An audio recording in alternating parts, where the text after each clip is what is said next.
China is pushing for dominance, using axes and ramming ships,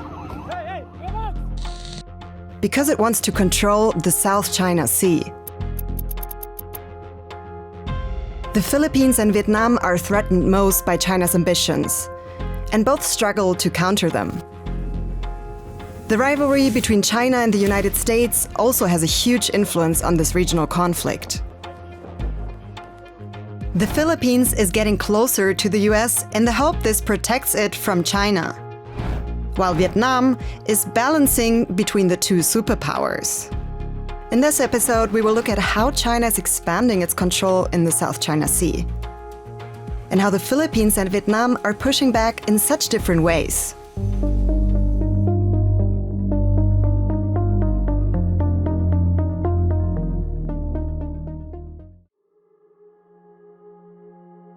Let's start with this: Chinese warships on patrol, as shown by state media, and sailors taking an oath to defend China. What's interesting about that is where they did it. Here, 1,600 kilometers from the Chinese mainland. A provocation for others around these waters: the Philippines, Vietnam, Malaysia, Brunei, Indonesia, and Taiwan. Because many of them have competing claims on these waters. Looks confusing, right? Well, it is. Let's talk about China's claims, because they're the biggest.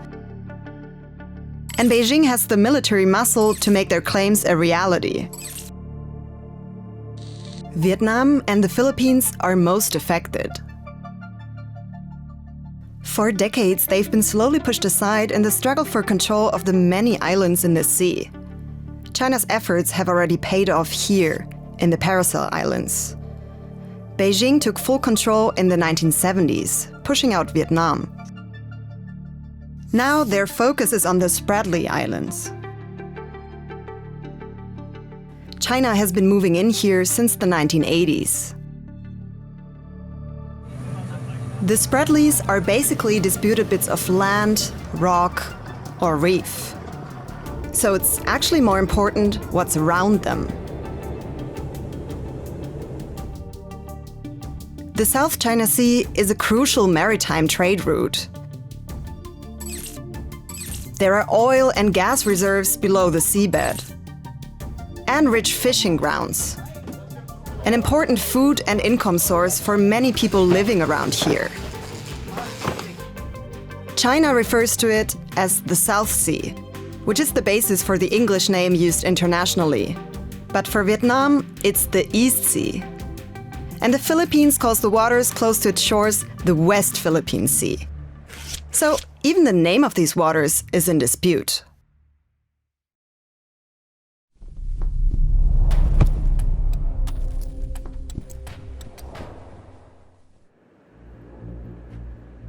In recent years, China has managed to expand its dominance by occupying these features in the South China Sea.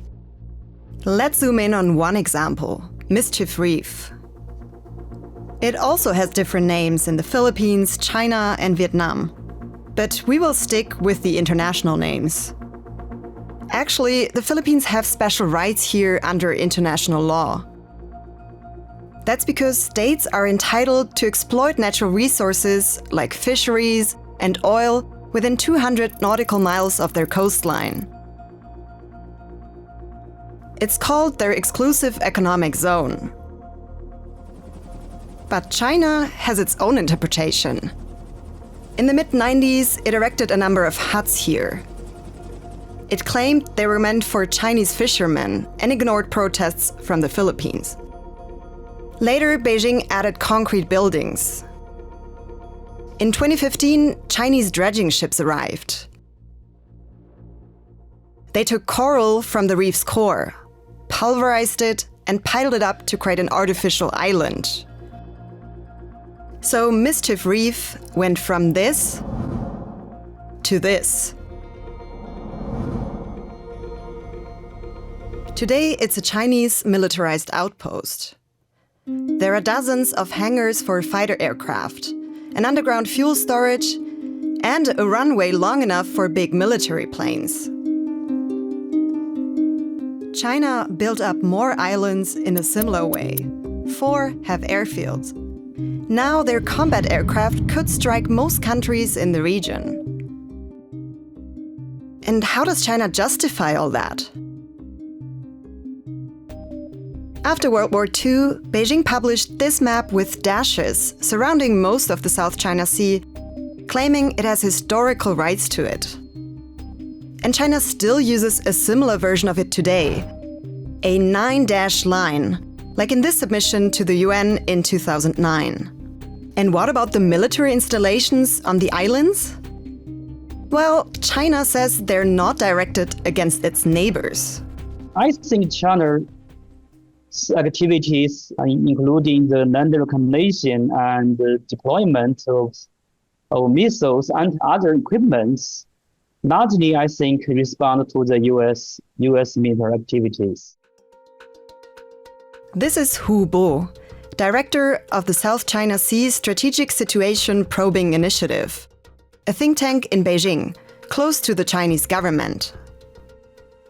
The U.S. is more and more interference in this issue of South China Sea. That, I think, makes China more levers than before. The US has no official position on who should control what in this sea. But it says it cares about freedom of navigation here. The US has deployed ships and aircraft in the region in response to China's island buildup. And both countries sometimes come dangerously close to each other. So their rivalry is growing here. And that has consequences for the main US ally in the region, the Philippines.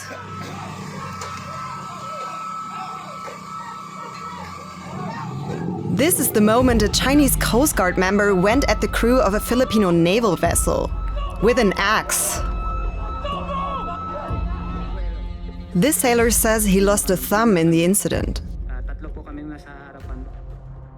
He was headed to a Filipino outpost in the Spratly Islands. To this old Navy ship, which might be the world's most unique military assignment, the Sierra Madre. The Philippines ran it aground at 2nd Thomas Shoal in 1999 to claim control of the reef.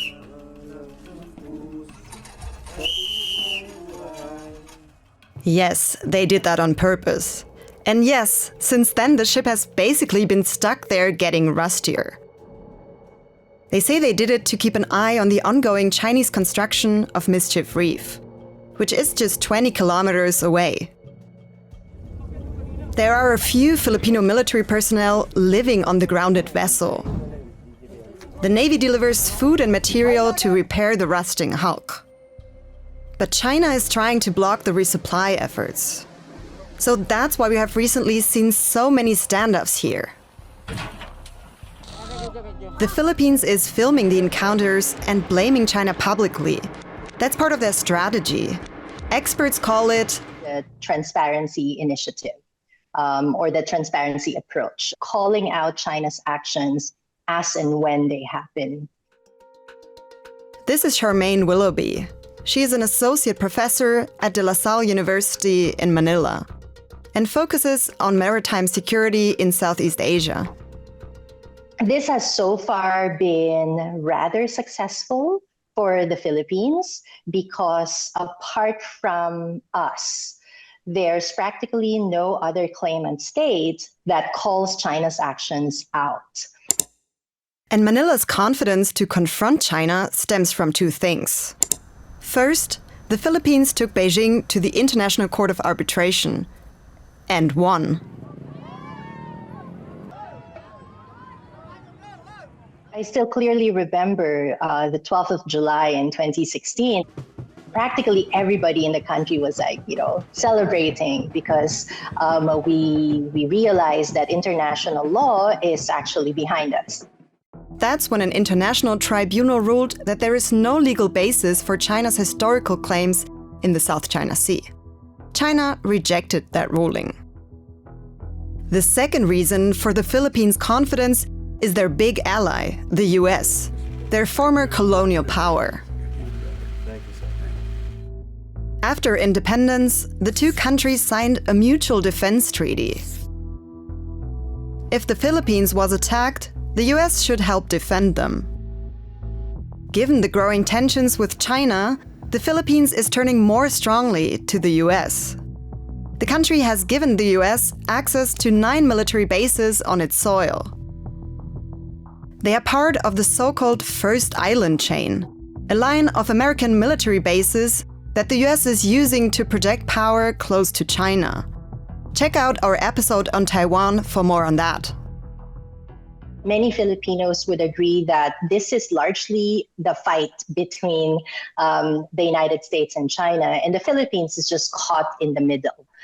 We've always gotten that from our regional neighbors, that we have consistently been warned that, hey, don't be too close to the Americans.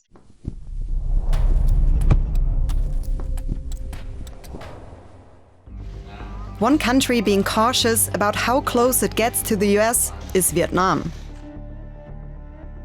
These are the outposts Vietnam controls in the South China Sea. One of them is Bar Canada Reef. This is what it used to look like. And this is it in 2024. Enough space to fit a runway for long-range military aircraft. So Vietnam is kind of following China's playbook. Vietnam has been ramping up its outposts a lot recently. So the Vietnamese sense that now maybe it's a good time for them to really scale up without attracting a lot of attention from Beijing. Nguyen Cat Sang is a Vietnam analyst. He works for Singapore's state-funded think tank, the Yusof Ishak Institute, and he's based in Australia. The focus is now on the Philippines. So they try to eat as quickly as possible before the Chinese will shift the attention to the Vietnamese. In the past, China and Vietnam have repeatedly clashed in the South China Sea. But right now, China isn't publicly pushing back against Vietnam's island building. Maybe because they're doing the same thing. And maybe because both countries are governed by a communist party.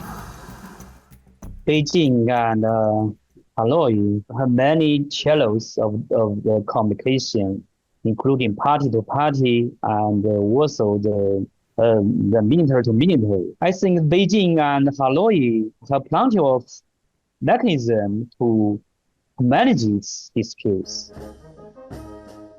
Vietnam avoids publicly confronting China. They try not to provoke China because they know that they cannot really, go head on head to China because of the asymmetry in terms of power. And that restraint isn't only because Beijing has a stronger military. Vietnam has a long land border with China. And China is its largest trade partner, so Vietnam is vulnerable. That's why it tries to strike a balance between China and the US. This is Vietnam making sure they're getting the exact same treatment during state visits. Vietnam's balancing act is called bamboo diplomacy. Moving between the line, like a bamboo swinging in the wind, but not really lean on one side or the other. In practice, that means the country accepts security assistance, including boats from the US, its former wartime foe. But Vietnam also regularly conducts joint patrols with China close to their common border. But unlike the Philippines, Vietnam says it would not accept a foreign military presence on its soil or be part of a military alliance. Vietnam has been trying to walk a really fine line. It used to be a pawn in the geopolitical struggle between Soviet Union, China, and the United States. And it was caught up really badly in the Cold War. And I don't think the Vietnamese leadership want to really relieve that experience anymore. China shows no signs of backing down. The Philippines and Vietnam have different strategies in dealing with Beijing. The future of the US-China rivalry will also shape the South China Sea dispute, and how the countries in the region will navigate these troubled waters.